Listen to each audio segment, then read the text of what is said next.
Good morning everyone. आज हम लोग पढ़ेंगे poem Madhubi the young spring flower by Rabindranath Tagore and translated by Anandamayi Majumdar. ये कविता एक मधुबी नाम के फ्लावर की है जिसका लाइफ स्पान बहुत छोटा होता है। तो आइए पहले इस कविता को अच्छे से समझ ले, फिर आप लोग को होमवर्क दिया जाएगा।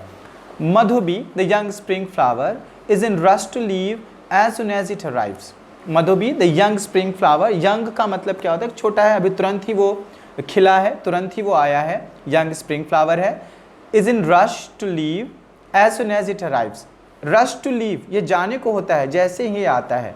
तो ये जो दोनों लाइन है, सेकंड और थर्ड लाइन, इस बात को शो करता है कि ये जो फूल है इसका जो लाइफ स्पान है बहुत छोटा होता है। ये खिलता है और एक कुछ ही दिनों में या बहुत जल्द शाम तक या बहुत जल्द ये खत्म हो जाता है। In a sudden wave of splendour, और एक हवा का झोंका आता है और ये चलने को तैयार हो जाता है। तो क्या होता है? No no cry out the leaves, जो पत्तियां हैं वो चिल्लाती हैं कि नहीं नहीं प्लीज हमें छोड़ के ना जाओ। विस्परिंग प्रोटेस्ट, प्रोटेस्ट का मतलब होता है रोकना। हाँ, आप प्रोटेस्ट करते हैं कई सारी चीज़ों का कि नहीं आप ये काम नहीं कर सकते। सो पत्तियां कैसे रोक रही हैं? बहुत चुपके से, क्योंकि जब हवा का झोंका आ रहा है और फूल जाने को होता है, टूटने को होता है, तो पत्तियां भी उसके साथ हिल रही हैं और वो कहती हैं no no cry out the leaves, वो चिल्ला रही हैं, रो रही हैं। विस्परिंग प्रोटेस्ट, बहुत विस्परिंग का मतलब होता है a low sound, right? So whispering, they are just protesting in a whispering mode, please do not go. The stars in the heaven exclaim. अब एक बात सॉरी मैं आपको बताना भूल गया कि ये मधुबी फ्लावर कैसा होता है। आपको समझना चाहिए कि मधुबी फ्लावर ये है, आपको मधुबी फ्लावर आपने कई जगह इसको देखा होगा, घर वगैरह या उसके आसपास कई लोगों के घर पे ये फ्लावर होता है और ये बहुत सॉफ्ट सा फ्लावर होता है। सो बेसिकली ये पत्तियां इसके लिए विस्परिंग कर रही हैं। अब स्टार्स इन हेवन, जो स्टार्स हैं हेवन के, वो कह रहे हैं, क्या कह रहे हैं stars in heaven? Sorry, stars in heaven क्या कह रहे हैं? Won't you hurry along, we need you so. क्या तुमने जल्दीबाजी नहीं करनी, हमें तुम्हारी ज़रूरत है। तो जो स्वर्ग के स्टार्स हैं, ये कल्पना देखो रविन्द्रनाथ टैगोर की, तो जो स्वर्ग के, स्वर्ग मतलब this is the heaven, like the आकाश के जो तारे हैं, तो वो आकाश के तारे कह रहे हैं कि तुम जल्दीबाजी क्यों नहीं करे, वी नीड यू सो, हमें तुम्हारी ज़रूरत है, प्लीज़ जल्दी आओ। क्यों आओ भाई? The stars in the heaven exclaim, exclaim का मतलब खुद का अधिकार जताना। तो स्टार्स जो हैं हेवन के, वो खुद का अधिकार जता रहे हैं, वो कह रहे हैं वॉन्ट यू हरी अलोंग, तुम जल्दी क्यों नहीं करते, प्लीज़ तुम जल्दी आओ, हमें तुम्हारी ज़रूरत है। But the leaves in circle the blossom, लेकिन पत्तियाँ क्या करती हैं? पत्तियाँ उसको चारों तरफ से घेर लेती हैं, कहती हैं कि नहीं अभी नहीं जाना है। पत्तियाँ उनको घेर लेती हैं और कहती हैं कि अभी नहीं जाना है। और कौन बुला रहे हैं? स्टार्स अभी बुला रहे हैं। फिर आगे देखते हैं क्या होता है। एंड प्लीड, और वो पत्तियाँ रिक्वेस्ट करती हैं, क्या कहती हैं? Do not leave us, please हमें छोड़ के ना जाओ। The southern breeze blows past, और वहाँ से क्या? सदर्न ब्रीज जो का जो झोंका है, जो हवा है, वहाँ से इट ब्लोज पास्ट, वहाँ से गुजरता है। ये सदर्न ब्रीज क्या करेगा? ये उस पौधे को, ये उस फूल को उड़ाकर ले जाएगा, उसी हेवन में, उसी स्टार्स के पास उड़ाकर ले जाएगा। Okay, the southern breeze blows past, गुजरता है। एंड मर्मर्स, यहाँ भी देखो लो साउंड, दो है, विस्परिंग भी है और मर्मलिंग भी है। सो मर्मर्स, वो धीरे धीरे बोल रहा है। जो हवा ब्रीज है ना, it's not a storm, it's a breeze. तो ये जो ब्रीज बह रहा है ये मर्मर्स करता है, कम with me little one. Little one क्यों? क्योंकि पौधा बहुत अभी तुरंत छोटा फूल आया है, अभी खिला ही है, इट्स वेरी लिटिल वन, और इसका लाइफ स्पैन भी बहुत कम है। Whatever, the southern breeze blows past, गुजरता है वहाँ से और कहता है murmur, come with me little one, हे छोटे जल्दी से मेरे साथ आओ।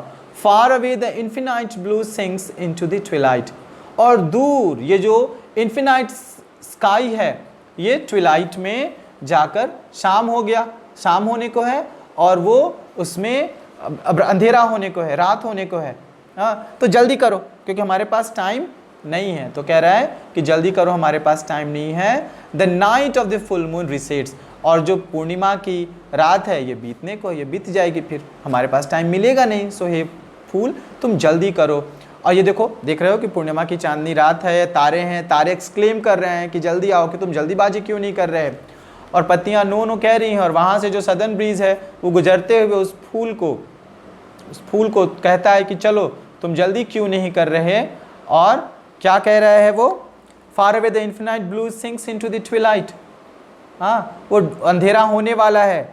The night of the full moon resets, और जो चांदनी रात है वो तो बीत जाएगा। No time late for us my dear, और बड़े ही प्यार से बोलता है ये सदर्न ब्रीज, माई डियर हमारे पास टाइम नहीं है। नो प्लीज नो, अब ये नो प्लीज नो कौन कह रहा है? विस्पर द डांसिंग लीव्स, हवा बह रहा है ना, तो पत्तियां भी फूल के साथ नाच रही हैं और फूल टूट जाता है। और विस्पर, वो जो पत्तियां हैं धीरे से कहती हैं नो प्लीज नो, मत जाओ।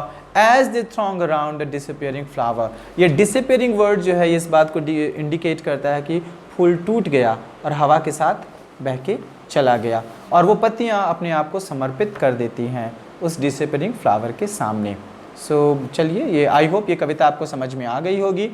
एक्चुअली ये कविता नेचर्स लवर्स के लिए है। रविन्द्रनाथ टैगोर विलियम वर्ड्सवर्थ की तरह हैं, उनको भी नेचर से बहुत प्यार है।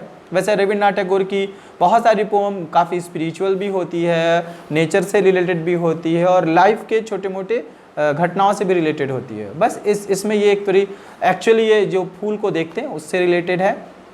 तो इसको झट से क्विक समराइज कर लेते हैं। मधुबी एक स्प्रिंग फ्लावर है और वो बहुत छोटा लाइफ स्पान उसका होता है, वो जैसे ही आता है वो जाने को होता है, और जो पत्तियां हैं वो कहती हैं कि नहीं अभी मत जाओ, प्लीज़ ना जाओ। और जो तारे हैं वो एक्सक्लेम कर रहे हैं, आकाश के तारे, कि तुम जल्दी क्यों नहीं कर रहे, we need you so, we need you so, हमें तुम्हारी ज़रूरत है। और उधर से क्या होता है कि सडन ब्रीज है उधर से गुजरता है, गुजरते हुए कहता है कम विथ मी लिटिल वन, मेरे साथ आओ प्यारे बच्चे। क्यों आओ? क्योंकि अब अंधेरा होने वाला है और फुल मून रिसेट्स हो जाएगा, यानी चांदनी रात जो है वो फिर ख़त्म हो जाएगी, और चलो हम तुम्हारे इसी में लेने हम तुमको आए हैं। इससे क्या होता है कि जो पत्तियां हैं वो अपने आप को समर्पित कर देती हैं, वो बार बार चिल्लाती हैं no do not leave us, please no, और अपने आप को उस डिसअपियरिंग फ्लावर में, जो फूल वहाँ से टूट के हवा के साथ चला जाता है, अपने आप को समर्पित कर देती हैं। ये कविता आई होप आपके समझ में आ गई होगी। इसको समराइज़ भी मैंने अच्छे से कर दिया है। प्लीज़ आप लोग इसकी समरी तैयार कर लीजिएगा, क्वेश्चन आंसर जो भी है इसका कर लीजिएगा, और फिर हम लोग इसके बारे में बात करेंगे। चलिए, तब तक के लिए हैव अ नाइस डे।